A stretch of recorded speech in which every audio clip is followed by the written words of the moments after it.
Hi, I'm the CEO of Aris Materials, David Arriaga, and here I'm with my COO. Hi, I'm Adriana Mendaño. I'm CEO of Ares Materials and co-founder with David. So Aris Materials, we are an advanced materials company. We use AI to design new class of polymer materials that solve problems across the different sectors of the industry, from displays to automotive to tactile coatings. We use AI essentially to predict material properties, to go from raw material structures down to the macro scale properties of materials. That way we can cut down the development cycle of new materials and essentially help accelerate the evolution of technology across multiple sectors. So, how can you use AI to find the materials?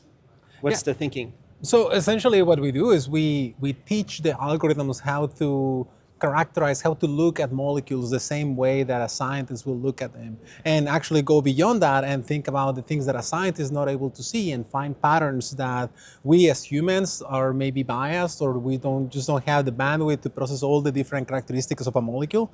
And we have trained algorithms to pick up on those little details and those pieces of information that as a human scientist you will struggle to catch or to remember at all times. So we essentially, as I said, remove the biases in the experimental design, and we design experiments in a way that typically scientists won't do. So a way to explain that is typically a scientist will pick a certain formulation and then change one variable at a time and explore linearly those potential combinations to find the optimal solution.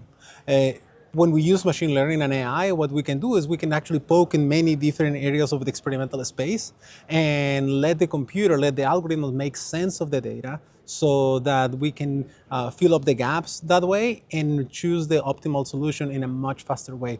In the recent months, we went from needing about 6 months to a year to design a new formulation down to just a few weeks, 6 weeks, let's say. And instead of needing to do 100, 200 experiments, down to 15 experiments to get the specifications that we're looking for.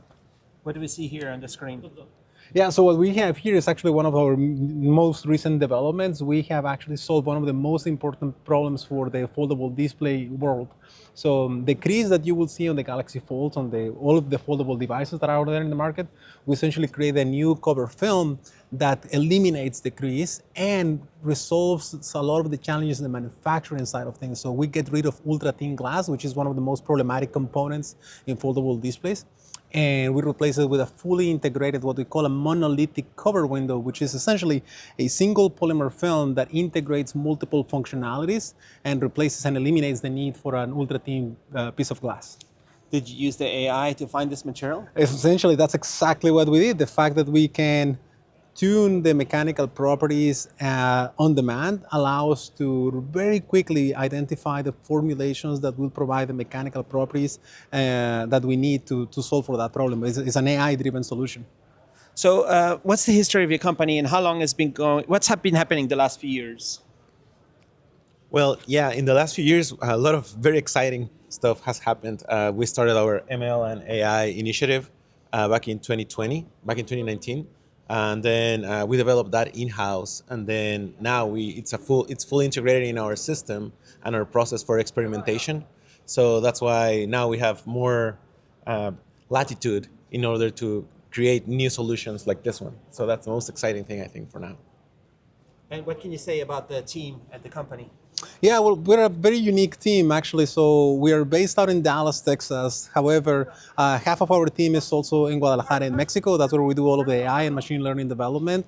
In Dallas, we do all of the wet chemistry and the experimental science, while we have our chief marketing officer in South Korea, former executive of companies like Corning and Saint-Gobain, who joined us just recently, a year ago, to go on with us in this adventure of bringing tile-based materials to solve a lot of the electronic industry challenges. So we did some videos together like 6 years ago or something like that. Yeah. What were you doing back then? And the company name is there's materials in there. It's always been about the materials. Yeah, so back on the day, yes, it's been a long journey, but back on the day, we were actually figuring out how to make tile-based polymers, how to make them useful for the electronics industry. We still didn't have a clear path to the specific application back then, but we were solving the fundamental challenges: how to make them durable, how to make them actually mass producible. And over the years, we built that IP portfolio to create what today is the company. So we have always been about materials, and we continue to be about materials. It's just the main change is how we actually develop those materials, how we incorporate AI to accelerate the development cycle of these materials development. Can you tell some stories of what you've been doing in the industry and what kind of partnerships or what products have been coming out? Yeah, I mean the main product that we're pushing right now is the cover window, but we're also working on smooth surfaces and anti-abrasion surfaces. We're using our AI and ML to look for other potential verticals that we can address. I don't know if Yeah, some of the partnerships, unfortunately, are completely confidential, and we cannot go into the details of the contracts and partnerships that we have formed in the recent years. But we're at a very interesting point of the company where we're about to enter our growth phase. We are raising a larger round of funding now, and I think it's in the back of the traction that we have with very key strategic customers. We received an investment from Denka Chemical last year. That is public, and we're, as I said, going in a very interesting phase of the company. We're growing, we're expanding our team. We are looking for further partnerships in semiconductors, biomed, and automotive applications outside of this place. So I use AI just to do my YouTube descriptions, but it's cool to see real materials, real use cases for AI to actually impact the real science, the real world, and you're very much working on that, right? Yeah, so I think that AI, as it exists today with ChatGPT and things alike, is very useful. It's a great tool, but I think the most critical challenges for humanity actually are in the frontier of what the physical world. So being able to translate the fundamental physical problems in a way that we can leverage AI and machine learning to solve those challenges and help propel the technological evolution, that's where the real pain point exists today, and where I think AI will be really a critical piece of technology to help humanity and to help us solve some of these critical problems. All right. Awesome. Thanks a lot. Thank you. No, I appreciate thanks. it.